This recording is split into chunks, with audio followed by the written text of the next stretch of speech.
দিনহাটা মহকুমা হাসপাতালের বিভিন্ন সমস্যা, অব্যবস্থা ও স্বাস্থ্য পরিষেবার মান উন্নয়নের দাবিতে হাসপাতাল সুপারের কাছে 25 দফার দাবি সম্বলিত ডেপুটেশন দিল সিপিএমের যুব সংগঠন ডিওয়াইএফআই। সংগঠনের পক্ষ থেকে শুক্রবার এক প্রতিনিধি দল হাসপাতাল সুপারের হাতে এই দাবিপত্র তুলে দেন। ডেপুটেশনে উপস্থিত ছিলেন জেলা সম্পাদক মণ্ডলীর সদস্য শুভ্রালোক দাস, জেলা কমিটির সদস্য মনিরুল মিয়া, লোকাল কমিটির নেতৃত্ব সৌরভ চন্দ, স্পন্দন রায়, রনি মোদক, রিপন রায় প্রমুখ। যুব সংগঠনের ওই দাবিপত্রে হাসপাতালের জরুরি পরিষেবা উন্নয়ন, চিকিৎসকের শূন্য পদ পূরণ, বিনামূল্যে সিটি স্ক্যান চালু, নবনির্মিত এইচডিইউ বিভাগ অবিলম্বে চালু করা, ব্লাড ব্যাংকের পরিকাঠামো উন্নয়ন, নিকাশি ব্যবস্থা সংস্কার, বাথরুম সংস্কার, পর্যাপ্ত ট্রলি ও হুইল চেয়ার প্রদান, রোগীর পরিবারদের জন্য ভিজিটিং পাস চালু, সিসি ক্যামেরা স্থাপন, ডিজিটাল ডিসপ্লে বোর্ড চালু সহ একাধিক গুরুত্বপূর্ণ দাবি তুলে ধরা হয়।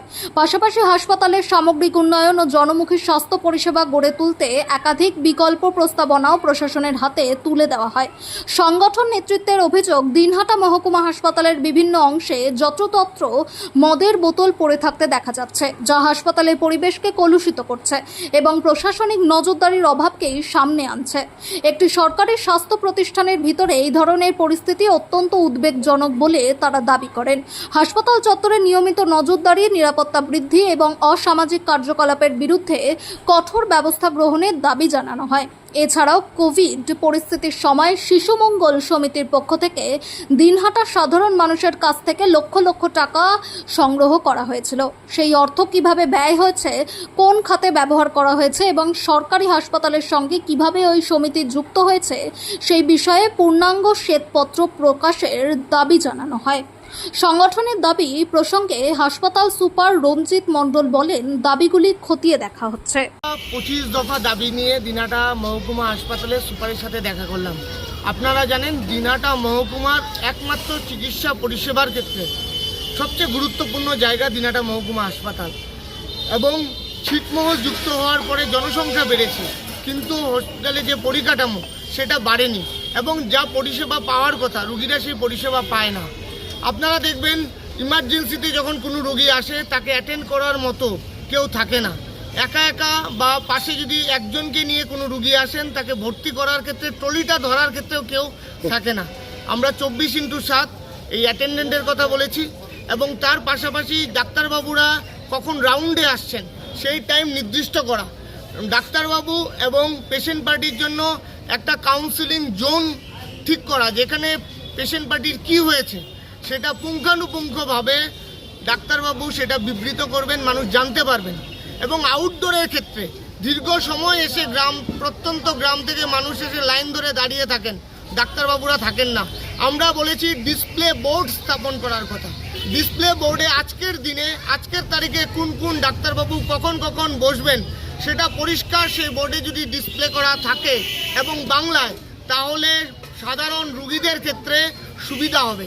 এই সামান্য পরিষেবাগুলো ডাক্তারবাবুরা বা সুপার স্যার নিজেরাই করতে পারেন, কিন্তু পরিকল্পনার অভাব এবং জীবনদায়ী ওষুধ, ফেয়ার প্রাইস সব এখানে আছে, সেটা ঠিকমতো চালু হচ্ছে না। এবং ব্লাড ব্যাংক, যে ব্লাড ব্যাংকে বারংবার অভিযোগ আসে কালোবাজারির, ব্লাড ব্যাংকে নিয়ে ব্যবসা করার, কিন্তু ব্লাড ব্যাংকে কোনো ধরনের সিসিটিভি নেই, যে সিসিটিভি মনিটরিংয়ের মাধ্যমে আমরা জানতে পারবো যে রুগীরা কি হচ্ছে বা কোথায় পেশেন্ট যাচ্ছে, কোথায় কত রক্ত যাচ্ছে, কিন্তু সেটা জানা যাচ্ছে না।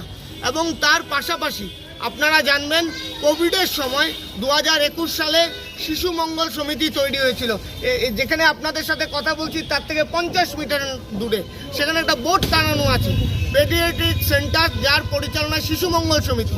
দিনহাটার সাধারণ মানুষদের কাছ থেকে ব্যবসায়ী, শিক্ষক, সাধারণ নাগরিক, ডাক্তারবাবু, তাদের কাছে লক্ষ লক্ষ টাকা তোলা হয়েছে শিশু মঙ্গল সমিতির নাম করে। তার পরবর্তীতে কোন চুক্তির মাধ্যমে দিনহাটা মহকুমা হাসপাতালের সাথে শিশু মঙ্গল সমিতি যুক্ত হলো, কোথার থেকে সেই টাকার ইউটিলাইজেশন হলো, আমরা সেই বিষয়ে সুপার স্যারকে বলেছি, আপনি শ্বেতপত্র প্রকাশ করুন। আপনার কাছে দিনহাটা মানুষের দেওয়া লক্ষ লক্ষ টাকা, যারা সেই সময় সেই শিশু মঙ্গল সমিতির মাথায় ছিলেন, তৎকালীন সেই সময়কার বিধায়ক শ্রী উদয়ন গুহ, বিশু ধর এবং আরও যে সমস্ত ডাক্তারবাবুরা ছিলেন তারা আজ কোথায়?